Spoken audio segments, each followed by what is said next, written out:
Imam Al-Bukhari dalam kitab Sahihnya pada bab zikir ba'da al-maktubah berkata, Ishaq ibnu Nasr memberitahu kami. Dia berkata, Ibnu Juraij memberitahu kami. Dia berkata, Amr memberitahu saya bahwa Abu Ma'bad, pelayan Ibnu Abbas, menceritakannya dari Ibnu Abbas radhiyallahu anhu bahwa mengangkat suara dalam berzikir ketika manusia berjamaah selesai dari sholat fardu adalah biasa terjadi pada masa Nabi Muhammad SAW. Ibnu Abbas berkata, aku tahu hal itu saat mereka beranjak pergi, aku mendengarnya. Hadis riwayat Al-Bukhari. Sayyid Ahmad Hushaish pada Sallallahu Sirah berkata, inilah dalil keutamaan zikir jahar yang didengar oleh orang lain. Maka dengan demikian zikir jahar membuat orang lain teringat dan ikut berzikir pada Allah.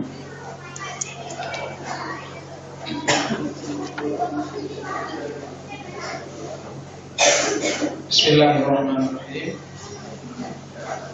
Alhamdulillahirabbil alamin. Allahumma shalli ala sayyidina Muhammad wa ala ali sayyidina Muhammad.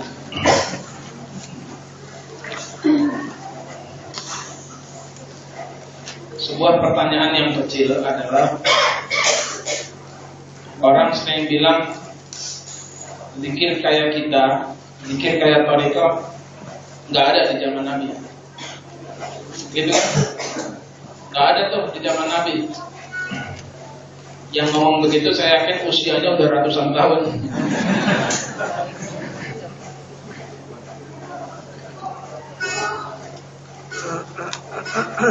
Kalau dilihat dari kitab Miftahus Sudur yang disusun oleh pangsa atau Syekh Shalih Al-Arifin, dalam sebuah hadis disebutkan anna raf'a sawti bi dzikri hina yansarifu an-nas min al-maktubah kana ala ahdi Nabi. Raf'a sawt, mengangkat suara. Anna raf'a sawti bi dzikri, mengangkat suara dengan zikir. Berarti zikir dengan suara yang terangkat, kan gitu.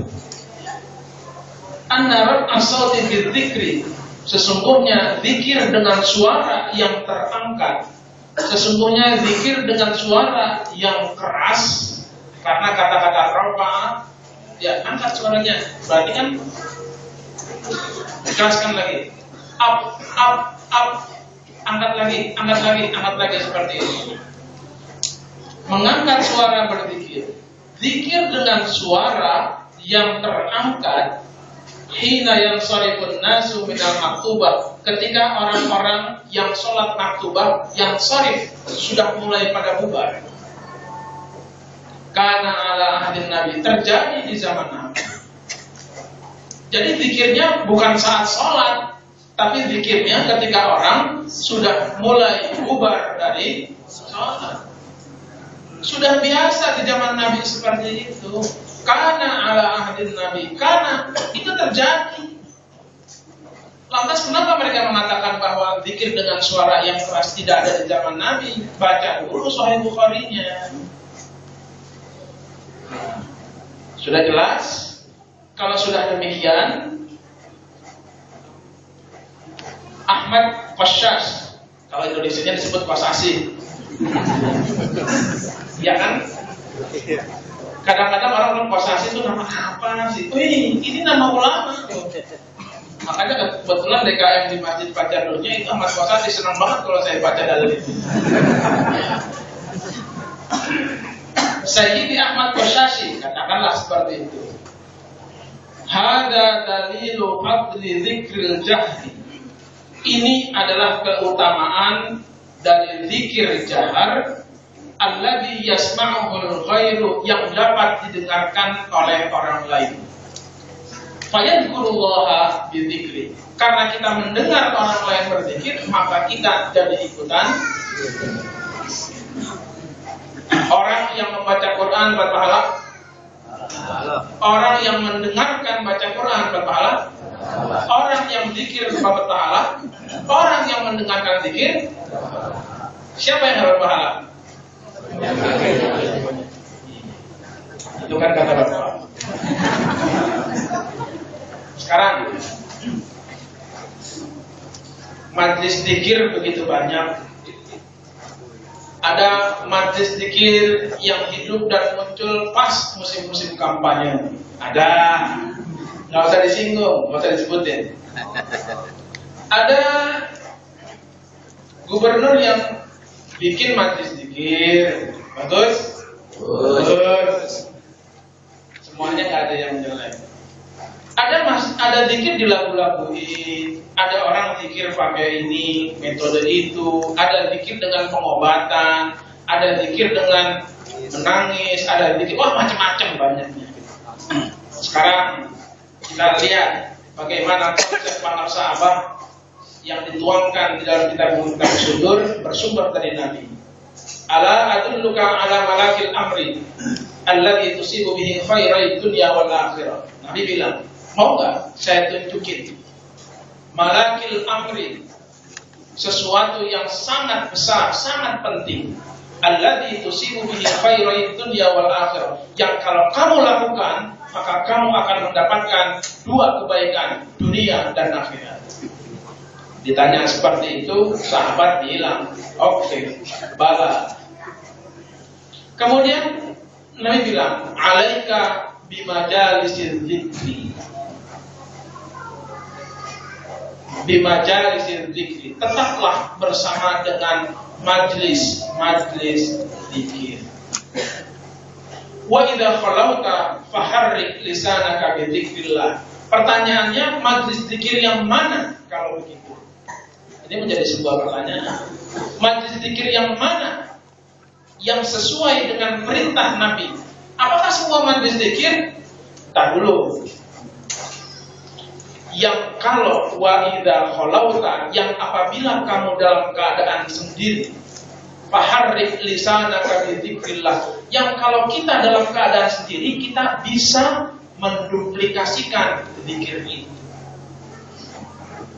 Wa idza khalauta faharrik lisanaka bi dzikrillah, majlis zikir yang kalau kita sendiri juga bisa ngamalin persis seperti itu.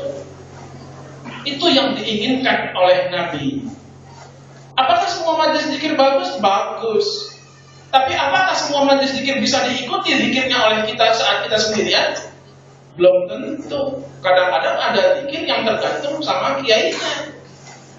Kiainya khusyuk, begitu kita jadi khusyuk. Nah kalau kita sendiri, nah jadi kalau kata Nabi, pilihlah majlis zikir yang apabila kita sendiri bisa menduplikasikannya. Para sahabat ngajarinnya bagaimana?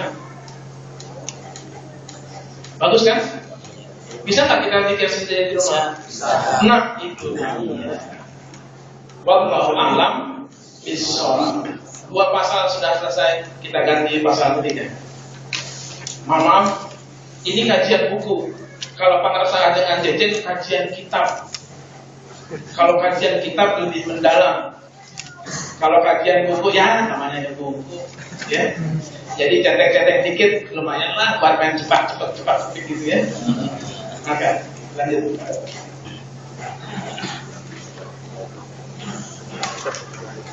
Pasal ke-3 halaman 26, talqin dan bai'ah.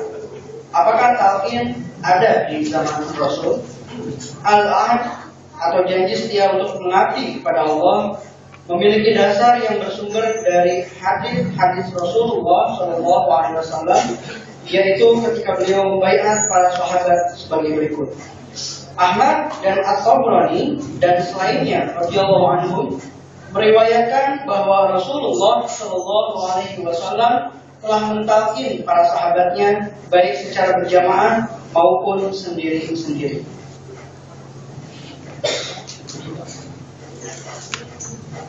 Kemudian, apakah dasar hukum talqin secara berjamaah dan apa fadilahnya? Adapun talqin Rasulullah SAW kepada para sahabat secara berjamaah, Syaddad Ibnu Aus meriwayatkan, kami sedang bersama Rasulullah, lalu beliau bersabda, apakah ada ahli kitab di antara kalian? Aku menjawab, tidak ada. Rasulullah SAW